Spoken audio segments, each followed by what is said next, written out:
Well, good afternoon. We've got Landon Vick today on our Leadership Across the Table series, specifically our financial advising series. Landon Vick is one of our preferred providers here in Putnam County. And one of the things I'd like to start off is a lot of people do know you, Landon, as opposed to a lot of wealth managers that are coming on the scene today. You've been doing this for a few years, and so a lot of folks here in Cookeville, our audience, might know who you are, but share a little bit about your background and, importantly, what got you into financial advising. Yeah, great question. It has been a little while. I think next year will be 20 years that I've been doing work in this area. I always think about when I was 19 years old, I opened my first Roth IRA. I think that stoked an interest, in this field. I studied business at Tennessee Tech, and all the while I was trying to discern, in a sense, like what a calling might be. And so what I always landed or gravitated towards were numbers. I loved math, also loved people. And so this field seemed like a perfect opportunity to blend those two things together. And I think it has been. Yeah. What was your major at Tennessee? Finance. So finance, yeah. I've never thought about that. My brother is an accountant. He's an auditor for the state. And while he has some interaction with people, it's largely in the audit and working from home and looking at those numbers. And that's a lot of what accounting is. And so you're able to really work face to face with individuals and problem solve while working with numbers and that kind of things as you were looking for a calling. Cool. Right. Well, we're in an interesting environment right now. Everyone's so flustered. We've seen how many years of growth, I guess, would you say the bull market was? We've recently just ended. Can we say we've just ended it or not quite? That might be too strong. No. I'm a perpetual optimist when it comes to these things. But in March of 2009, that was kind of the bottom. So it's been a while. Yeah. So after the recession in 2008, pretty much from 2009 to current, we've really, most people's portfolios, if they've tracked the market and things like that, have kind of gone up and to the right, and I think, and especially for my generation, middle to senior millennials, we've pretty much, most of our investing career has been nothing but the upswing. We're good. Right. What advice do you, what are the biggest things you're talking to people about right now to avoid unforced errors and just easy mistakes that you can help folks avoid? Yeah. Are you thinking about portfolios, about investing? Yeah, just portfolios and investing in general. What are the common mistakes people make? And then I guess I would also ask you to answer that specifically right now. People are a little bit worried about, maybe it's not a recession, that we're going to go into, but people are worried about their 401ks. My dad's messaged me, hey, I don't know, what's going on. My portfolio's down last week, that kind of thing. Yeah, sure. Great question. I think one of the keys is there's something I guard people against called the big mistake. The big mistake is selling a portfolio of some of the greatest companies that have ever existed at the wrong time. Okay, and the wrong time being when your emotions are overwhelming, or when you think we're at a stage in the market where there's no way out. That's I think the big mistake when it comes to an investor. And so the way that I coach and educate clients is to certainly avoid that. For anybody saving, if they're in an accumulation stage, this is a wonderful time, right? Anytime values are lower, let's buy more shares with the same number of dollars. And so anybody who's younger shouldn't have any concern in my mind about that. And again, right here, we're talking about, really anyone in their 30s, 40s, 50s, that are in the, really, as long as you're in the accumulation phase. If you're accumulating. We're buying discounted assets, essentially. Right. And that's the way people have to psychologically understand that, is like, it's actually a really good time to buy more. Yeah, typically when a store puts items on sale, people run into the store, right? But when assets go on sale, people tend to run away. And that doesn't make any sense, right? But fundamentally, I believe to be an investor for the long haul, you've got to believe that you own really great companies. And I use this with this came to me, and I've used it with clients. Do you have a first memory of a telephone? Not really. Not really. Do you remember the phone you used when you were a kid? Yes, I do. Describe it to me. Well, it was cordless. Okay, I think my folks did have a cord phone in the kitchen still, but it was the cordless phone. It was great. It was right there in the living room, and I used it every day after school to call my buds from school. Yeah. Sure. Okay. So a corded phone that you could call your buds with. Yeah. Okay. And I don't know if you have your phone on you. Yeah. When you think about what you can do with this phone, compared to that cordless, oh my goodness, it was a cordless phone. Yeah. What you can do with this, okay, that is what investing is all about. I mean, we're investing so that we capture all of the innovation, all of the growth in products and services that happen over time. And I think a telephone's a great example. When I asked that question in one client meeting, I asked for the first phone memory. And my client across from me put her hand to her ear and did this. Yeah. Okay. There's still some folks around that can remember that. Yeah. And people in a different generation had what were called party lines, where they shared the line with people on the street. Yes. And things like that. So just in that simple thing of a telephone, we've seen so much growth. And so when you're an owner, in great companies, you participate in that growth. Another way to think about that too. I mean, if you're Buffett and other, big economists and investors talk about that is like, fundamentally, do we believe in America and the United States? Mm-hmm. And do we still believe that we're going to have some of the greatest companies on the face of the planet as we look ahead? Right. You have to believe, right? If you're a citizen working here and operating in our economy, that those headwinds are going to remain strong over the long haul. Mm-hmm. Would that be fair to say? I do, because we have an invested interest to make things, better, more efficient, easier, all of that. Mm-hmm. And I think capitalism promotes that idea. I love that. I was just thinking the same thing. That's the whole thing. It's like innovation is by default a byproduct of capitalism. Capitalism cannot work if innovation doesn't occur simultaneously. Mm-hmm. And so when you're looking at, large cap companies and things, and the S&P 500 and things like that, they all have a duty to the shareholders to innovate. Right. And I love the phone analogy. Yeah. Actually, in that vein, I think I saw Jamie Dimon and maybe Bezos too. They're talking about how we're in the next big wave of what might be comparable to the Industrial Revolution, and maybe that might not even be a strong enough example of what we're about to see over the next 15 years as far as our societal changes specific to technology, on how work is conducted, how lots of things are conducted. And when you look at the big five, that's Amazon, Google, Meta, all these companies, and where that's going to go, in the future, do you still believe that like indexing and those things, those companies that are going to innovate and capture what's going to be the AI revolution, they're going to be they're going to be either our current incumbents or other large cap companies that are going to be part of the S&P and those broader indices? Would that be fair to say? Yeah, I think that's fair. And if we're thinking about the revolution being an AI, we've had a technology revolution, but this is like an advancement of that. We think, right? Yeah. In some ways, it's an information revolution, in the sense of the ability to harness information in ways that it hadn't been before. But I think the trap that I've felt talking with investors is believing that to capitalize on that, you have to find the company that's going to be the next Google thing, or whatever, right? And specifically the next AI company. When AI, because of its reach and its implementation everywhere, it's going to potentially make every business better in one way or another. So an indexing approach, still captures, that, but maybe not in the home run way that some investors want it to. But I think that's altogether a very viable approach to continue to own a large basket of, very solid companies. Yeah, no, that actually makes perfect sense. And I like how you reframe that. Really, artificial intelligence is really just a way that information is going to flow so efficiently and so quickly that all companies, really all businesses, are going to be able to benefit from that. Yeah.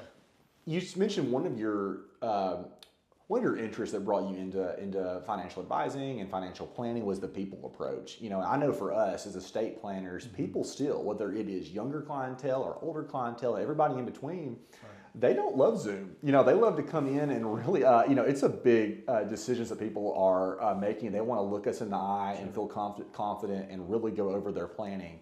And I actually love that about the clients we get to serve. Mm-hmm. How do you establish trust and kind of, what kind of separates yourself in the marketplace on how you work with your clients? Yeah, I believe that if you're faithful in a little, you'll be faithful in a lot. Mm. And so when you think about the things that we deal with, you're in what you do and what I do, we're dealing with some of the most important aspects financially and legally that people ever encounter. And so if I don't do something as small as call them right when I said I was going to, or follow up and do the thing that I said I was going to do, then I don't know how they'd trust me, in the advice I give. So I think one way you build trust, like in all of life, is just being faithful in even the smallest of things, which is convicting because I'm not always on time. It doesn't mean that advice is always easy to follow, does it? No. Yeah. But I joke with clients that when I call them exactly at 10 o'clock, when we scheduled it for 10 o'clock, and they say, I could set my clock by you, that's great. Because that's one of the few things I can control in what I do, are like the ways that I interact and reach out to my clients. So yeah, really just making your word your bond and doing that on the small things. They're going to trust you with the large things, and I think that's rock solid advice in marriage and in life and in business and just in everything that we do, right? Yeah, definitely in marriage. Right. Just doing what we say we're going to do. Yeah, absolutely. Absolutely. One of the things I find really admiring, honestly, and studying your career and how you handle businesses, you have a large family. How many children do you have, Landon? 6. That's a lot. What is, and I think it's probably been one of the greatest blessings of your life. For sure. Yeah. Speak to kind of how you balance work and family, and what led you in your marriage to having a larger family. Yeah, I guess there's a lot to that. Right. My wife came from a large family, so she's one of 6 herself. Yeah. So, and I've always, as a young man, I thought, I love kids. Why not have a big family? So she didn't have much resistance from me, and that was certainly a desire of her heart. So. I think that something I've learned, I believe I've tried to get better at doing this. There is no real balance to those things in my mind. We're always inevitably going to be making trade-offs.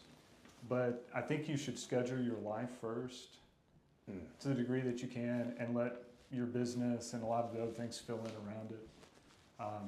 I'm old enough now that I have a son that's married, and then another that's about to move out of the house. And so like the days are short, and so being very intentional about scheduling the simple things like the camping trips and the vacations and the moments we spend together in the evenings and things like that. When those things are there, I can feel good about investing the time I need to in the business. Yeah, that's beautiful. We were actually talking to our team earlier today. We've got little kids, we've got a 3-year-old, a 2-year-old, we've got one on the way. And at first it was difficult for me to, as much as I hate to say it, to really make sure that my priorities were in the right order, and I was working a lot of later nights and things like that, and I was seeing my kids less and less. And so we've really tried to do a better job with our practice, and our clients benefit from that when our life is in order. But making sure I can see my kids at practice, and make sure that I'm in their life. And being a parent is the biggest, is our biggest goal. We feel that God's called, me and Tori too, and so really setting up our lives around our children and our family is really important. And I see you've done that over the course of how old's your oldest? He's 20. 20, and so that's amazing. And you have a couple of children that you've adopted too, right? We adopted one daughter. Yeah. From South Africa. Yeah. And one of the things is there's not enough adoptions in our country. I think I saw a stat the other day, there's been 60 million abortions over the last 40 years, and there's a fertility crisis in our country right now, and that we know that some of those children that lost their lives would be grandparents today. And adoption is way too difficult. It's way too hard of a barrier in the country. And of course, you did an international adoption, and so I have a lot of respect for you, Landon, in doing that. if anybody has any questions about adoptions, they can reach out to our law firm and other resources here in the community. Talking about leadership. This is leadership across the table, right. And there's no other advisors in your practice. Is that fair to say? I know you're with Raymond James, but it's really you at your. What has been a good example of how you sought out mentorship and those things throughout your throughout your career, and how has mentorship developed your leadership abilities? Yeah, I've seen that develop. I didn't start at Raymond James, so I started at another group called Cravens and Company. Wayne Cravens was a wonderful mentor, and he helped me understand a great deal about the business. So I had a working relationship where I definitely understood that. Since I've been at Raymond James, I've participated in masterminds. Folks across the country that are like it, yeah. Across the country that are doing similar things and some different coaching programs. I think that's helped me tremendously. In some ways, I've understood that I have more than a practice. I have a company, and I see it more as I have now people working with me that I can inspire to grow and lead. And is that part of the Raymond James model? The way Raymond James approaches things in a way that we can do the business how we want to do the business. They really leave that up to the advisor on how they want to structure things. Right, absolutely. But more and more I see, I think hitting that, I don't know if it's a midlife crisis. I think I'm too young for midlife crisis. I don't know, but you seem too young for it, Landon. Hitting that 20 mark has really made me reflect that, okay, I've been down a road that it's taken some time to get there. I know I've learned some things, and so there's an opportunity to invest in people and try to encourage them to grow. And I think that's a fundamental part of leadership. There's a lot of that. With what you're doing with folks, you're really impacting their life. I know people come in to see us. They place a lot of trust in us as their attorney, and who do they place even more faith in? Their advisor that they had built a relationship for many years. It's very personal, and what advice do you have for folks that are getting their feet in the ladder? Maybe as homeowners, they're starting their families, they're getting into investing. They know it's something that they need to do. There's a lot of psychology around what it prevents people from starting. What are those steps to get started?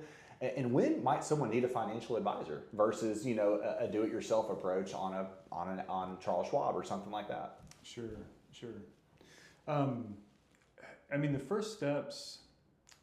I think one key thing thinking about that, as someone begins to think about investments, their future, that they ought to believe the best investment they'll ever make is in themselves. And that can be kind of like a cliche, but it's so true. But I genuinely believe that, in the sense that so much of what will drive your financial future will be your income, and your income is really a function of, to the degree that you've learned and grown and invested in yourself in different ways. So I wouldn't want anyone starting out to think this is the way it has to be. This is the income I have to have. There are so many opportunities to grow that. But I think if someone has addressed those things, they're on a good path, then a lot of the basic, it's very, very simple. Like, so much of wealth growth and accumulation and debt elimination is just automating it. So being sure you're getting your 401k match, or taking advantage of maximizing a Roth IRA every year. Eliminating certain types of debt completely. Dave Ramsey has his baby steps. Yeah, right. And the baby steps are solid. Yeah. And so I think once you're further into a process like that, and it begins to be confusing to know which account should I add to now, or as I get older, is my allocation still what it should be amongst my different investments?